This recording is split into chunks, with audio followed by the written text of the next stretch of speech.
Hello and welcome to This Week at the Movies. I'm Matt and I am here to get you ready for the 4th of July holiday weekend.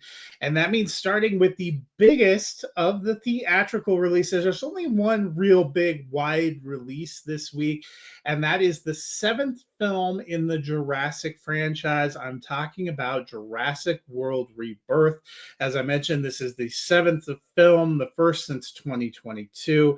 It's also the second time we've sort of tried to reboot the franchise. It doesn't pretend the history of everything else doesn't exist, but this doesn't have any of the characters from the previous three Jurassic World films or from the earlier three Jurassic Park films, though it does make reference to all those things. In fact, it starts out by saying that dinosaurs have been part of our world for 32 years. If you can do the math, 1993 is when Jurassic Park was released, so that is an homage to this one. They also name check Alan Grant at one point in time. They look at a lot of different things, but the world is in a very different kind of a place.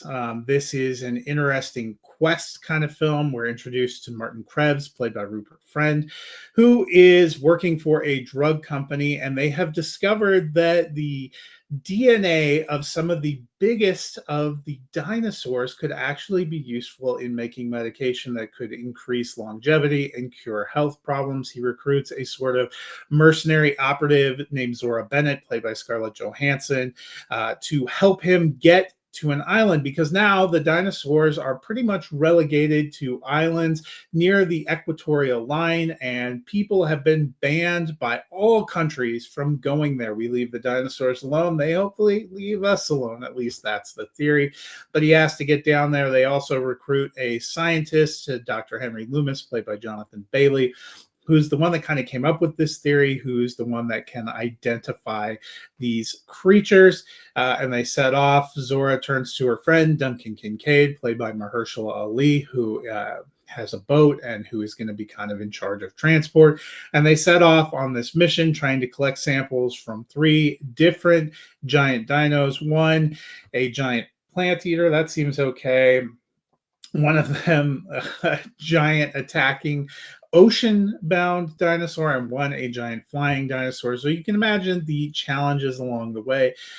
This movie gets tossed up a little bit because they also end up doing a deep sea rescue of a father, played by Manuel Garcia Rulfo, and his two daughters and his daughter's boyfriend, who were on a sailboat that got attacked by dinosaurs and capsized. So they're along for the ride here too.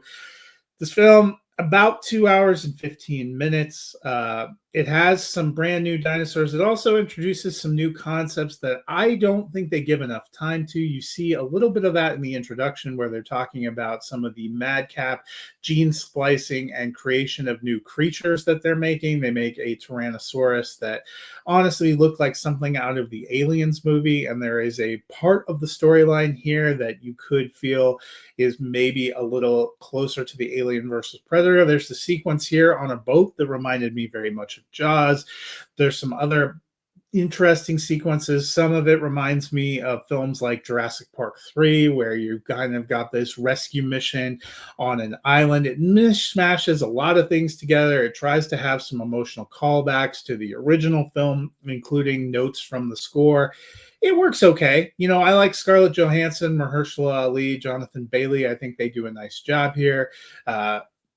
Manuel Garcia Rulfo, who I've enjoyed on The Lincoln Lawyer on Netflix. I think he does a nice job with the kids. There are some interesting sequences.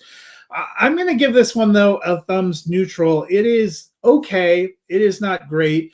It will be, the kind of holiday weekend movie if you're looking for some spectacle. If you are a fan of the franchise and the whole history and world of the Jurassic films, you probably won't want to miss it. It definitely has some cinematic scope to things. Gareth Edwards, a very strong director. I loved Rogue One. I loved what he did with a film called The Creator, which came out a couple of years ago, a kind of interesting sci-fi film. His Godzilla entry, which was actually the first of the modern MonsterVerse back in 2014, Godzilla, was a movie that I actually thought worked and had some interesting emotional pieces. This doesn't rise for me to the level of that previous work. There are some things I liked about it. It's not my least favorite of the Jurassic films. It's okay. It's a decently fun summer blockbuster ride where you can kind of check your brain at the door for a couple of hours and escape the heat, maybe escape the incredible amount of fireworks and people that are out celebrating the holiday. But it's not exactly must see or compelling from a narrative point of view. So, where does it stand in terms of a franchise? I mentioned this is now the seventh entry. We have seen six previous films: Jurassic Park in 1993, The Lost World Jurassic Park in 1997, both of those from director Steven Spielberg. Joe Johnston helmed Jurassic Park 3 back in 2001. And then we had a long dormant period before Colin Trevorrow brought back Jurassic World in 2018. We had a follow up from J.A. Bayona, Jurassic World Fallen Kingdom, which appeared in 2018. And then in 2022, Trevorrow was back for Jurassic World Dominion, which also fused kind of the stars of the original Jurassic Park with the stars of the spin-off version. If you keep up with my column, it's going to be releasing a little bit later today on our site for Binge Watch this week. I actually ranked the previous six Jurassic films. So from in ascending order, number 6 for me is always Jurassic Park 3. I love Sam Neill. I love Alan Grant, but that movie is not great. So that's always been my least favorite. I think that it is mercifully the shortest, only around an hour and a half. And that's one thing I would say it has on Jurassic World Rebirth. If Jurassic World Rebirth was more like an hour and 45 minutes, it probably would play a little bit better. It's a little bit long, feels a little bit drawn out at times. But number 5 on that list for me is Jurassic World Fallen Kingdom. That is the second of the Chris Pratt, Bryce Dallas Howard films. They try at times, you can tell it comes from a director who has more of a horror background. There are some interesting sequences that are meant to be a little bit more striking and a little bit more of a horror content type of thing. But basically that film feels like it followed the template. You know, if Jurassic World was kind of a new spin and take on Jurassic Park, Jurassic World Fallen Kingdom is kind of a spin on The Lost World. The Lost World, not my favorite of the films. So this one gets a little bit of a downgrade for that. It has a weird cloning aspect to it. You have the weird island implosion. There's some real depressing sequences in there that don't really lead to a whole lot. There are some things to like, but it's never been among my favorites. Number 4 for me on that list is The Lost World Jurassic Park. That was the second of the Steven Spielberg films. It's a sturdy enough sequel. It has some interesting sequences, but it's never been incredibly compelling to me. I do like Jeff Goldblum, you know, Julianne Moore, Vince Vaughn. They have some fun in there. I was a little frustrated as a fan of the original book that they brought back, Dr. Malcolm, which feels like something they both did in the sequel novel, which is one of Michael Crichton's books I've actually never finished because of that. It felt like they did that kind of because Jeff Goldblum's character popped so much and they wanted to use him for a sequel. Number 3 for me, Jurassic World Dominion. Now, I know there are a lot of people that were completely out on that film. I thought it had the right mix of nostalgia and things that I was looking for. It had an interesting enough story. It ties back to the original film in some really compelling ways. I like the fusion of the two worlds. I like the story that it's telling. I like some of the humor in there. That one always worked for me a lot better than I think it worked for a lot of other people. You know, these films ultimately, you know, it's about how it hits you and it's about subjectivity. Number 2 for me on that was Jurassic World. And that was a movie I was very skeptical about when it came out, again, because of being a book reader and understanding what Michael Crichton thought about this topic and the world. I didn't know how it was going to work, but it had a good dose of nostalgia, but also takes the story into a new, modern, updated place. I like Pratt and Bryce Dallas Howard there. I like Jake Johnson, who adds some really fun comic relief moments. I like the arc and the trajectory of the story. And of course, number 1, Jurassic Park. If you saw my Jurassic Park Essentials piece a few weeks ago, you'll know that that is a movie that is near and dear to my heart. You know, some people have that Star Wars experience, when if they're of a certain age, when they saw Star Wars and it just captivated them and changed the way they thought about film. Well, I was 12 years old when I saw Jurassic Park, and it certainly did that for me. It also kicked off a lifelong love affair with Michael Crichton and his writing. Jurassic Park, a personal top 5 favorite film, so of course #1 in the franchise. So where would I set Jurassic World Rebirth? Well, that's an interesting question. I've weighed that a little bit. As I said, thumbs neutral. I thought there were some things that were good about it, but there were some things that didn't quite work. And for me, I would probably slot it between The Lost World and Fallen Kingdom. So it would kind of become #5 for me, with Fallen Kingdom dropping down to #6, Lost World remaining #4. I think The Lost World is a slightly better film, a more engaging sequel. Rebirth has some moments, has some decent performances. It's a little bit better than the ponderous Fallen Kingdom, but it is not quite on the level of some of the best of the Jurassic franchise. So if that gives you an idea, based on you hearing how I feel about these films, where I would slot it in, that probably tells you how you're going to feel. So Jurassic World Rebirth, I gave that a thumbs neutral. But the biggest movie to go check out this week. I did catch up with one of the last releases from June, and that is Megan 2.0. This is a sequel to the 2022 horror film that came out, Megan, which was about a toy maker who makes this AI doll to spend time with the niece that she's now in charge of taking care of, and things go off the rails. That was decidedly more of kind of a horror movie. It worked for me okay. If you remember when Eric and I discussed that movie on here, I thought it had some moments. It wasn't my favorite. I gave it kind of a thumbs neutral.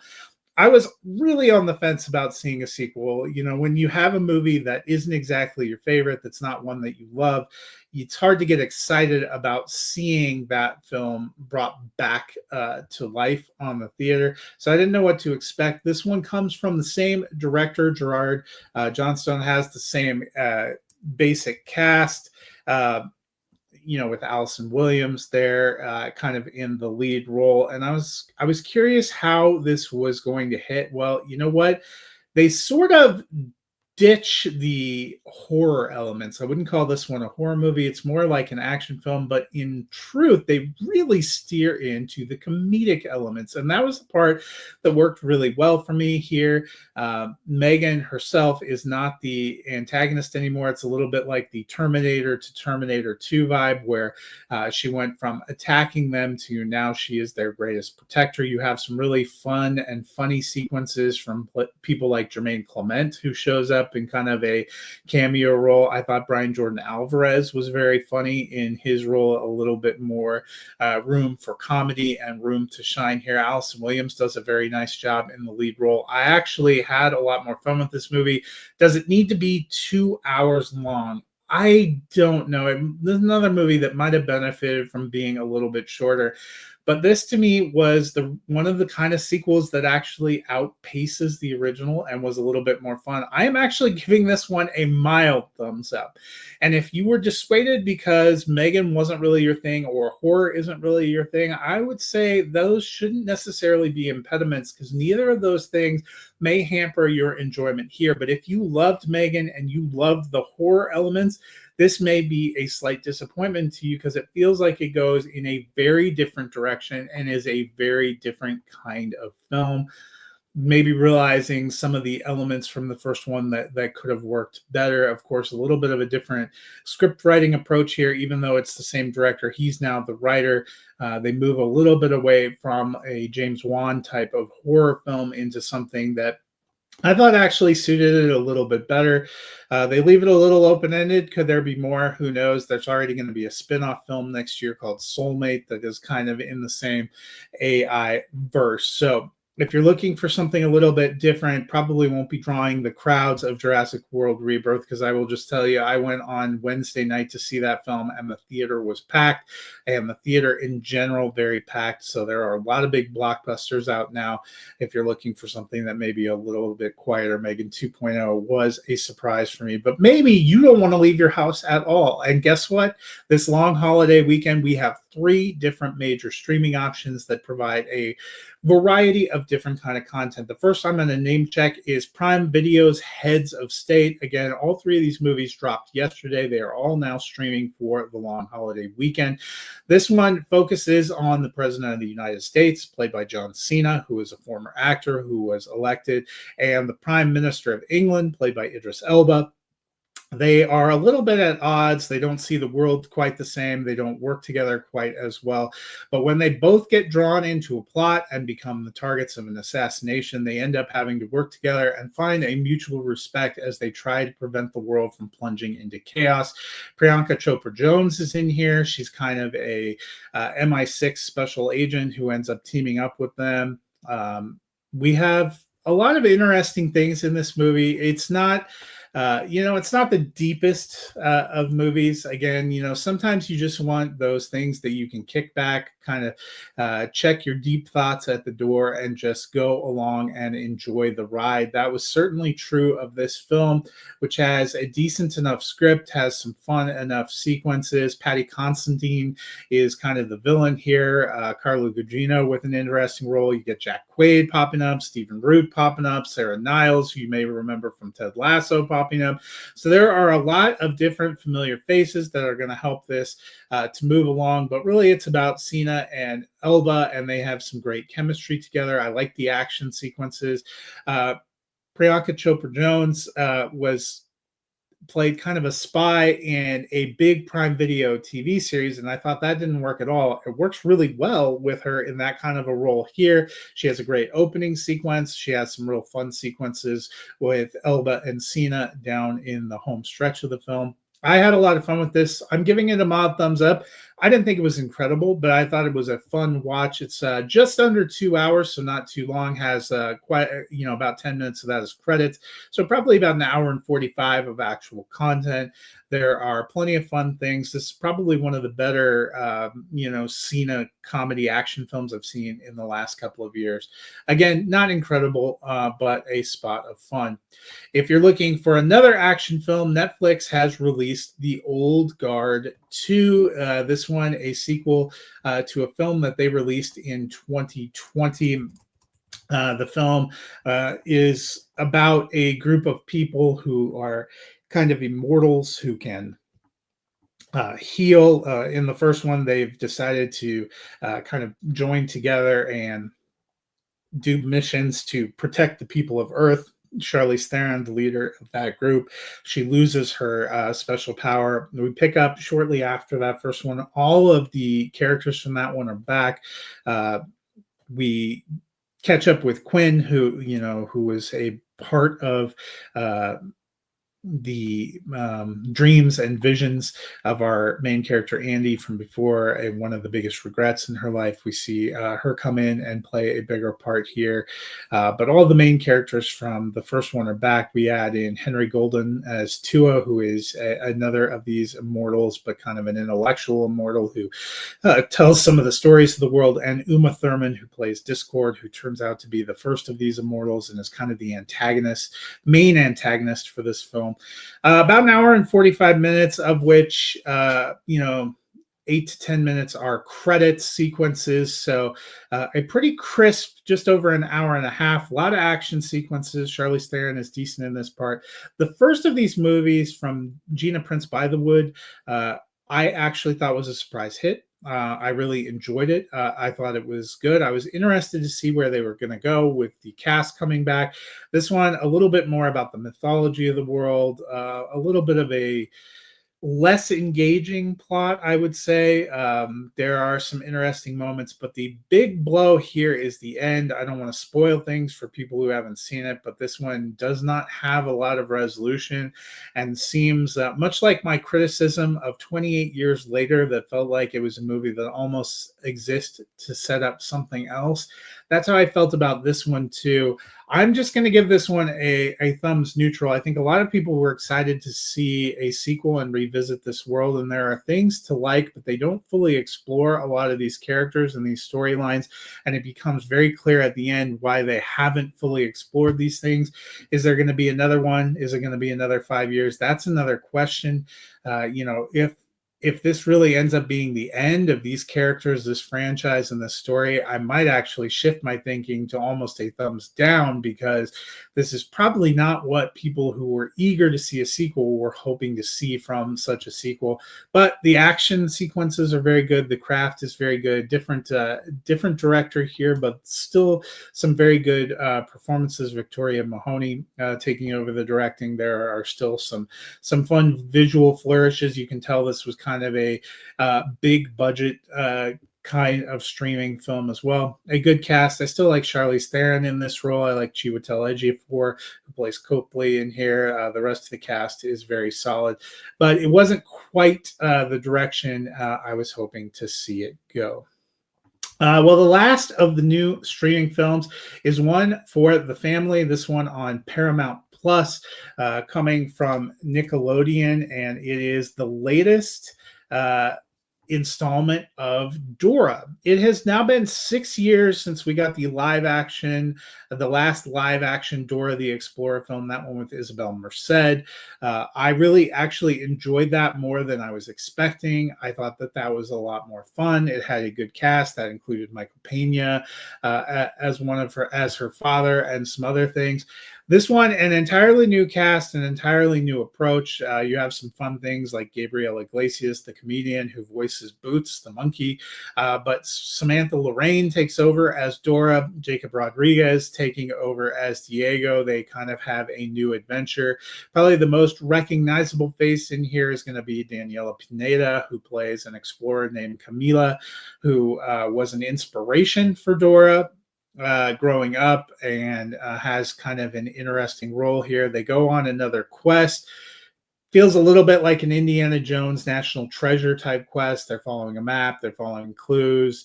They have to get out in front of some shady characters who want to get the treasure for themselves and really aren't deserving and would do something wrong with it. The kind of formula. I thought the cast was fine here.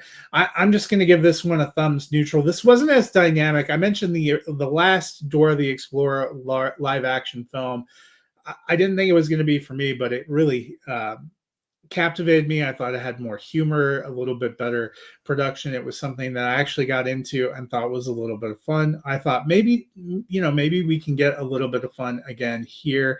This one's okay. It'll probably play better for younger audiences, for more adult viewers. I don't know if this is really going to hit you and capture your attention that same way. So that'll do it for me this week. Gives you plenty of different kind of viewing options for the long holiday weekend. A real quick recap.